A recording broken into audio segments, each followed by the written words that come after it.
আপনি মানেন যে খোদা এক, জি হ্যাঁ। মানেন যে মূর্তি পূজা করা অন্যায় এবং মোহাম্মদ সাল্লাল্লাহু আলাইহি ওয়াসাল্লাম শেষ পয়গম্বর, মানুষ কিন্তু পয়গম্বর। তো আপনি আমার মতে মুসলিম। আগে আপনি চলতে থাকেন, নামাজ আস্তে আস্তে আসবে। তা মানেন আপনি? জি তা তো মানি আমি। মানেন? আপনাকে জোর করছে কেউ তাকে মানতে? না স্যার। তো আপনি বলতে চান আরবিতে? জি স্যার। আচ্ছা, কোনো জোর করছে না তো কেউ? না স্যার। কোনো আর্থিক চাপ? না স্যার। অন্তর থেকে করছেন? জি। মাইক নাম্বার 1-এ এক শিখ ভাই আছে, সেও ইসলাম গ্রহণ করতে চায়। মাইক নাম্বার 1-এ কতজন লোক আছেন?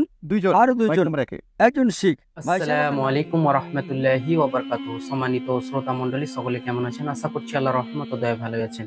তো প্রিয় দর্শক, এই ভাই ডক্টর জাকির নায়েক স্যারকে পাল্টা কয়েকটি প্রশ্ন করে এবং ডক্টর জাকির নায়েক স্যারের সাথে তর্ক বিতর্ক অনেক হয় এবং অবশেষে এই ভাইটি ইসলাম ধর্ম গ্রহণ করেছেন। মাশাআল্লাহ। তো প্রিয় দর্শক, এই ভাইয়ের আশ্চর্য ধরনের কয়েকটি প্রশ্নের উত্তর ডক্টর জাকির নায়েক স্যার কত সুন্দরভাবে দিয়েছিলেন তা আপনাদেরকে আমি বলে বোঝাতে পারবো না। তো প্রিয় দর্শক, আজকের এই ভিডিওটি খুবই গুরুত্বপূর্ণ একটি ভিডিও। তো সকলের কাছে অনুরোধ যে আপনারা ভিডিওটি প্রথম থেকে শেষ পর্যন্ত দেখবেন, কেননা এই ভিডিওর মাধ্যমে আপনারা অনেক কিছু জানতে ও শিখতে পারবেন। তো প্রিয় দর্শক, চলুন কথা না বাড়িয়ে আমরা সেই ভিডিওটি শুরু করি। জাকির সাহেবকে আমার এক প্রশ্ন যে, স্যার আমার এটা জিজ্ঞাসা যে আজ আমি যদি 25 বছর পর ইসলাম গ্রহণ করি তো আল্লাহ তাআলা কি আমাকে গ্রহণ করবেন? যেমন কুকর্ম করেছি, সুতরাং আমার জিজ্ঞাসা যে আপনাকে, যে আমি এত অপরাধ করেছি জীবনে, যা আল্লাহ তাআলা কি আমাকে মাফ করবেন এ ব্যাপারে?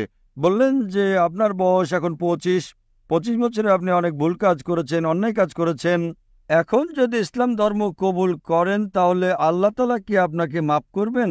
আল্লাহ রাসূল বলেছেন, যদি এক ব্যক্তি যে কেউ হোক, যতই গুনাহ করুক, হোক মুশরিক, শিরকের চেয়ে বড় গুনাহ আর একটাও নেই, হোক আপনি ডাকাতি করেছেন, আমি বলছি না, না আমি ডাকাতি করি নাই। করেছেন। না, আমি এমনি বলছি, আপনি করেননি সে তো ভালো কথা।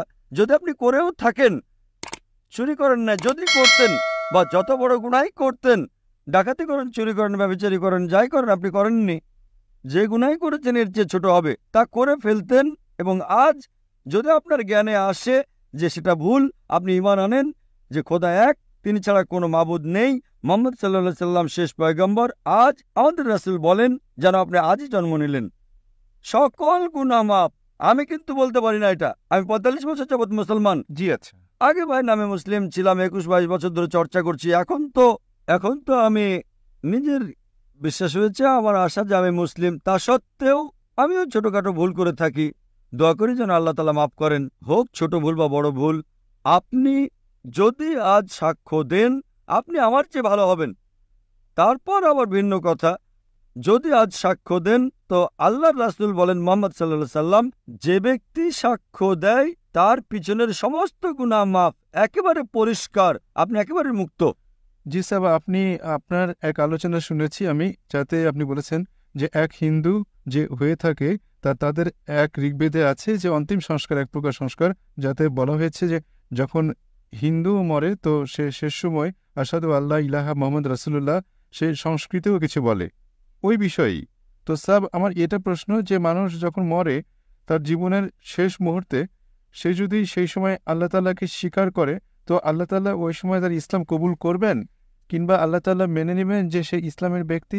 এটা ভালো প্রশ্ন হলো, যখন কোনো ব্যক্তি মারা যাচ্ছে তখন যদি ইসলাম কবুল করে সেটা গ্রহণযোগ্য হবে কিনা। সবচেয়ে বড় উদাহরণ হলো ফেরাউন। ফেরাউন এমন এক ব্যক্তি ছিল যে নিজেকে খোদা মনে করত, খুব শক্তিশালী, খুব সম্পদশালী ছিল। যখন সে যায় মুসা আলাইহিস সালামের পিছনে, মুসা আলাইহিস সালাম যখন তার লাঠি মারেন নদী দুভাগ হয়ে যায়, তিনি চলে যান, ফেরাউন অনুসরণ করলে নদী আবার মিলে যায়। তখন সে বলে আল্লাহ, লা ইলাহা ইল্লাল্লাহ। যখন কোনো লোক মৃত্যুর সময়, শেষ সময় ঈমান আনে, তখন তার ঈমান কবুল হয় না, কেননা সে মারা যাচ্ছে এজন্য। কিন্তু সে যদি মৃত্যু আসার কিছু আগেও করে তা গ্রহণ হবে, কিন্তু মৃত্যু যখন আসা শুরু হয় তখন যদি ঈমান আনে সেটা ভয় করে। তো সাহেব যদি তা যেমন বলা হয় যে আপনি ইসলাম নয়, আপনি ইসলাম গ্রহণ করেন না, তো আপনাকে দোজখের আগুনে জ্বালানো হবে, আপনি জান্নাত পাবেন না, সে কথা বলা হয়। তো ওই ব্যাপারে সাহেব কি ভয়ে আপনাকে ইসলাম গ্রহণ করতে হবে যে হ্যাঁ আমাকে জান্নাত মিলবে না এই জন্য আমি ইসলাম গ্রহণ করছি? তো ইসলাম গ্রহণ হোক, ভয়ে করুক, মানতে করুক বা যুক্তিতে করুক, যাই করুক না কেন, কিন্তু মৃত্যু তো আপনার আসবেই না। মৃত্যু আসা শুরু হয়, নিঃশ্বাস শুরু হয় মৃত্যুবরণকারীর অতি কষ্টে, তাহলে খুব দেরি হলো। কিন্তু আপনার কি জানা আছে মৃত্যু আসবে 5 দিন পর? কারো জানা নেই, কোনো মানুষই বলতে পারে না সে কখন মরবে। মৃত্যু শুরু হয়েছে, তখন করলে খুব দেরি। তো এজন্যই সচেতনভাবে আজ আপনার জানা হলো যে হ্যাঁ ভাই ইসলাম সঠিক, তবে আপনি বলেন এখন ইসলাম কবুল করেন, আমি হয়তো আরো 10 বছর 20 বছর বাঁচবো, 20 বছরে বহুত দেরি, এখন গ্রহণ করলে হয়তো ছোটখাটো ভুল করে ফেলবো, তখন তো সমস্যায় পড়ে যাব। তা আপনি পরিকল্পনা করেছেন আল্লাহর বিরুদ্ধে, এমন পরিকল্পনা করলে যদি মারা যান দোজক।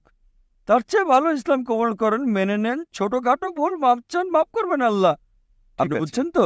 এই পরিকল্পনা আপনার বিশ্বাস হয়েছে, পরে বলবেন এখন কেন কবুল করব, 10 বছর পর করব, এখন তো আরাম করব, মদ পান করবো, আনন্দ করব। আপনার জানা নেই কখন মারা যাবেন, আনন্দ করতে করতে মরে গেলেন তো গোল্লায় গেলেন। ভাবলে কি, এখন গ্রহণ করেন, ছোটখাটো ভুল তারপর আল্লাহ মাফ করবেন, দোয়া করতে পারেন, আল্লাহ রহমানুর রাহিম। আপনি বুঝছেন না তো? বিশ্বাস হয়ে গেলে গ্রহণ করেন। এবং স্যার যেমন স্যার 5 ওয়াক্ত নামাজ যদি না পড়া যায় কারণবশত হলো না 5 ওয়াক্ত নামাজ, কেননা এত তাড়াতাড়ি যেমন আজ আমি করি, তো স্যার তাও একটা গুনাহ হবে যে আজ আমি ইসলাম ভাই সাহেব ভালো প্রশ্ন করেছেন, যদি 5 ওয়াক্ত নামাজ না পড়তে পারে তো কি হবে? আল্লাহ তাআলা বলেন সূরা নিসা সূরা নাম্বার 4 আয়াত নাম্বার 116 এবং সূরা নিসা অধ্যায় নাম্বার 4 আয়াত নাম্বার 48 যে আল্লাহ তাআলা যে কোনো গুনাহ মাফ করে দেন, কিন্তু শিরক মাফ করবেন না। বাকি গুনাহ যতই করেন যদি আল্লাহ চান তো মাফ করতে পারেন। তো সেরেকেও তো আমাদের মূর্তি পুজোও আসে না স্যার? যে একদম ঠিক, মূর্তি পূজাও আসে। তো শিরক যদি করেন আল্লাহ তাআলা মাফ করবেন না, আপনি শিরক থেকে বাঁচেন, বাকি গুনাহ আল্লাহ তাআলা যদি চান তো মাফ করতে পারেন। কিন্তু আপনি যদি ইসলাম ধর্ম গ্রহণ না করেন, নামাজ পড়েন বা না পড়েন, জাহান্নাম। এখানে যদি আপনি ভুল করেন ছোটখাটো আল্লাহ মাফ করবেন, নামাজ পড়া খুবই গুরুত্বপূর্ণ, কিন্তু তা সত্ত্বেও যদি নামাজ না পড়েন তাও আল্লাহ তাআলা মাফ করতে পারেন। শতভাগ বলছি না আমি, 1 ভাগ না 2 ভাগ আমি জানি না, উত্তম নামাজ পড়া চাই। কিন্তু যদি শিরক বাদ দেন, ইমান আনেন আর নামাজ না পড়েন, তারপরও আশা আছে জান্নাতে যাওয়ার। 1 ভাগ না 2 ভাগ না 5 ভাগ তা পরে দেখা যাবে সেটা। যদি ইমান না আনেন তো শতভাগ জাহান্নাম। যদি আপনি ভুল করেন একটাও আপনার দায়িত্ব পালনে, উদাহরণস্বরূপ একজন মহিলা বড় গুনাহগার ছিল, হ্যাঁ শুনেছি আমি স্যার। শুনেছেন না? তো একটু একটু আল্লাহ তাআলা মাফ করতে পারেন, কিন্তু শিরক কখনো মাফ করবেন না। তো যা আমি বলতে চাই, আজ আপনি ইমান আনতে চান কিনা? ইমান আসলে আমি একটি বিষয় অবশ্যই আপনাকে জিজ্ঞাসা করতে চেয়েছিলাম। সময় অবশ্য খুবই কম। জি হ্যাঁ, বাস এটাই আপনাকে জিজ্ঞাসা করব যে স্যার আপনি বলছিলেন যে একজন হিন্দুর যে ভগবান সে অন্যের সাহায্য নিচ্ছে, অন্য ভগবানের সাহায্য নেয়, তো কেন উপস্থিত থাকা উচিত? আমাদের তো তার নিকটই প্রার্থনা করা উচিত, একদম আল্লাহ ঠিক। তাআলা তো শক্তির উৎস। একদম ঠিক। তো আল্লাহ তাআলা আমাদের কেন এই বিষয় থেকে তা করায় না, প্রস্তুত কেন করার নাই যে হ্যাঁ ঠিক আছে নিতেশ নয়, আমি আমি আহমদ হতাম, আমি ঠিক আহমদ হলে আমার ওইগুলো করতে হতো না। আচ্ছা এই বিষয় আল্লাহ তাআলা আপনাকে আহমেদ কেন বানান নাই, নীতিশ কেন বানালেন? আল্লাহ তাআলা আপনাকে পরীক্ষা করছেন, প্রশ্নপত্র দিলেন। যদি শিক্ষক সবাইকে প্রশ্নপত্র দিয়ে দেন তাহলে লাভ কি? আল্লাহ তাআলা জানতেন যে আপনি জাকিরের সাথে দেখা করবেন, না স্যার। তাই না? আমি জানতাম না, আল্লাহ তাআলা জানতেন যে আপনি জাকিরের ক্যাসেট দেখবেন, ঠিক কি না? জি তো এখন আল্লাহ তাআলা আপনাকে পরীক্ষা করছেন যে জাকির সত্যের কথা বলার পরে আহমদ ছাড়েন, আপনি তো এখন নীতিশ না। আপনি কি করে জানলেন যে আহমদ জান্নাতে যাবে না দোজখে যাবে? হতে পারে ওই আহমদ নামের মুসলমান দোজখে যেতে পারে, আপনি তো নীতিশ ছিলেন। এখন ঈমান গ্রহণ করবেন তো আহমেদের চেয়ে উত্তম হবেন, আহমেদ বাদ দেন জাকিরের চেয়ে উত্তম হবেন আজকের জন্য। সামনে কি হবে তা আল্লাহ তাআলা জানেন। তো সৌভাগ্যবান আপনি আহমেদ ছিলেন না। যদি ঈমান আনেন, ঈমান না আনলে সেটা ভিন্ন কথা। তো আল্লাহ আপনাকে সুযোগ দিয়েছেন, কি আজ আপনি কি ঈমান গ্রহণ করতে চান কি না? আপনি মানেন যে খোদা এক? স্যার ইমান কি আপনার মতে? ইমান কি? ঈমান এই যে আপনি এক খোদায় মানেন। ইমানের অর্থ খোদা। আপনি এক খোদায় মানেন কি না? খোদাকে তো মানি আমি। আপনি মানেন যে মূর্তি পূজা করা অন্যায়? সব মূর্তি পূজা অন্যায় আপনি মানি। মানেন যে মোহাম্মদ সাল্লাল্লাহু আলাইহি ওয়াসাল্লাম শেষ পয়গম্বর? স্যার এ ব্যাপারে আমি তো বলতে পারি না যে তিনি পয়গম্বর, তো সত্যি করে তার বিষয়গুলো অত্যন্ত সঠিক, তিনি যা বলছেন তা সব নির্ভুল, কিন্তু আমি জানি না যে সে পয়গম্বর না সাধারণ মানুষ এ বিষয়ে। না না না ভাই, তিনি মানুষ। মানুষ সাধারণ নন, কিন্তু মানুষ। তিনি খেতেন, ঘুমাতেন, পরিশ্রম করতেন, কষ্ট হতো, মানুষ ছিলেন তিনি। কিন্তু একজন বাছাইকৃত মানুষ ছিলেন, সাধারণ মানুষ ছিলেন না। আল্লাহ তাকে মনোনীত করেছেন নিজের বার্তা প্রচারের জন্য। তো আপনাকে মানতে হবে যে তিনি মানুষ ছিলেন, কিন্তু সাধারণ মানুষ নন, তিনি ছিলেন পয়গম্বর। পয়গম্বর মানে এমন না যে তিনি মানুষ নন, পয়গম্বরও একজন মানুষ, কিন্তু আল্লাহর বাছাইকৃত মানুষ, যিনি মানুষের কাছে আল্লাহর বার্তা পৌঁছে দেন। আপনি মানেন যে তিনি মানুষ, যিনি মানুষকে বার্তা পৌঁছে দিতেন? জি স্যার তা তো মানি। তো তাকে বলে মুসলিম। এখন আপনি কি সাক্ষ্য দিতে চান আরবিতে? স্যার তা কোনো জোর নেই। জোর নেই। আপনি মানেন যে খোদা এক, জি হ্যাঁ। মানেন যে মূর্তি পূজা করা অন্যায় এবং মুহাম্মদ সাল্লাল্লাহু আলাইহি ওয়াসাল্লাম শেষ পয়গম্বর, মানুষ কিন্তু পয়গম্বর। তো আপনি আমার মতে মুসলিম। আগে আপনি চলতে থাকেন, নামাজ আস্তে আস্তে আসবে। তা মানেন আপনি? জি, তা তো মানি আমি। মানেন? আপনাকে জোর করছে কেউ তাকে মানতে? না স্যার। তো আপনি বলতে চান আরবিতে? জি স্যার। আচ্ছা, কোনো জোর করছে না তো কেউ? না স্যার। কোনো আর্থিক চাপ না স্যার। অন্তর থেকে করছেন? জি। মাইক নম্বর 1-এ এক শিখ ভাই আছে, সেও ইসলাম গ্রহণ করতে চায়। মাইক নাম্বার 1-এ কতজন লোক আছেন? 2 জন। আরো মাইক 2 জন। নম্বর 1-এ একজন শিখ। ভাই সাহেব, আপনার নাম কি? আমার নাম রমেশ সিং। রমেশ সিং।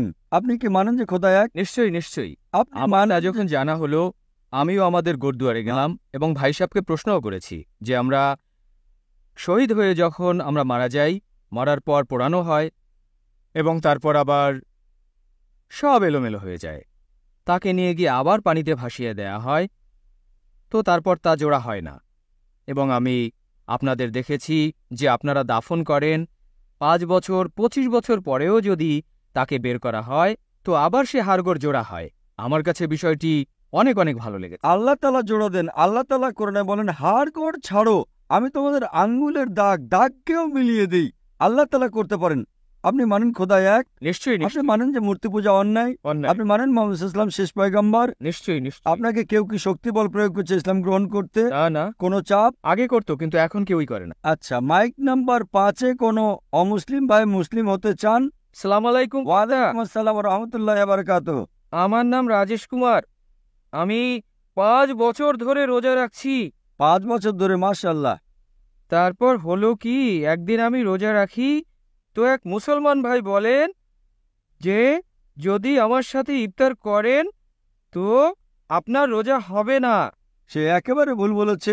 রোজা রেখে আপনি অমুসলিমদের সাথে থাকতে পারেন কিন্তু কিছু খেতে পারবেন না। সে নিতান্তই ভুল বলেছে। কিন্তু যদি আপনি 4-5 বছর ধরে রোজা রাখেন আর ঈমান না আনেন, আমাদের একটা নমুনা এক্সিবিশনে যদি ঈমান না থাকে, এক খোদাই না মানেন মুহাম্মদ সাল্লাল্লাহু আলাইহি ওয়াসাল্লাম শেষ পয়গম্বর, রোজা নামাজ জাকাত কোনো লাভ নেই। এখন আপনি মানেন যে খোদা এক? আমি মানি। এখন আপনি মানেন যে আল্লাহ ছাড়া কোনো মাবুদ নেই? জি, আমি মানি। আপনি মানেন যে মূর্তি পূজা অন্যায়? অন্যায়। আপনি মানেন যে মুহাম্মদ সাল্লাল্লাহু আলাইহি ওয়াসাল্লাম শেষ পয়গম্বর? ব্যাস, এখন আপনি রোজা রাখবেন তো আল্লাহ কবুল করবেন ইনশাআল্লাহ।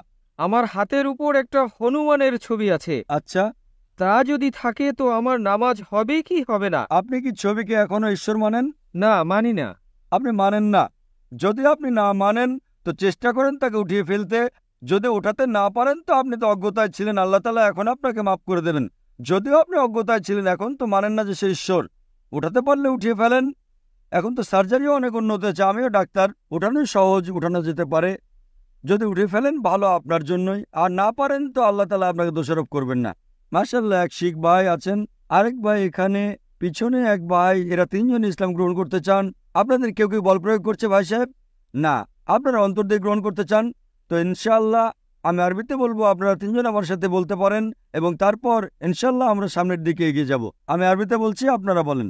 আশহাদু আল্লাহ ইলাহা ইল্লাল্লাহ ওয়া আশহাদু আন্না মুহাম্মাদান আবদুহু ওয়া রাসূলুহু। আমি সাক্ষ্য দিচ্ছি আমি সাক্ষ্য দিচ্ছি যে যে আল্লাহ আল্লাহ ছাড়া আর মাবুদ নেই কোনো মাবুদ নেই এবং এবং মুহাম্মদ মুহাম্মদ সাল্লাল্লাহু আলাইহি সাল্লাম তার বান্দা তার বান্দা এবং পয়গম্বর। এবং পয়গম্বর। মাশাআল্লাহ, আপনারা মুসলমান হয়ে গেলেন এবং আমি দোয়া করি আল্লাহ যেন আপনাদের 3 জনকে। আমার নাম রাখেন। আপনার নাম কি এখন ভাই সাহেব? বর্তমানে কি নাম ছিল? বর্তমানে আমার নাম রাজেশ কুমার। রাজেশ কুমার। আপনার নাম রাজেশ কুমার ছিল। এখন আমার মাথায় যে নামটা আসে তা হলো বেলাল। আপনি আপনার নাম বেলাল রাখতে পারেন।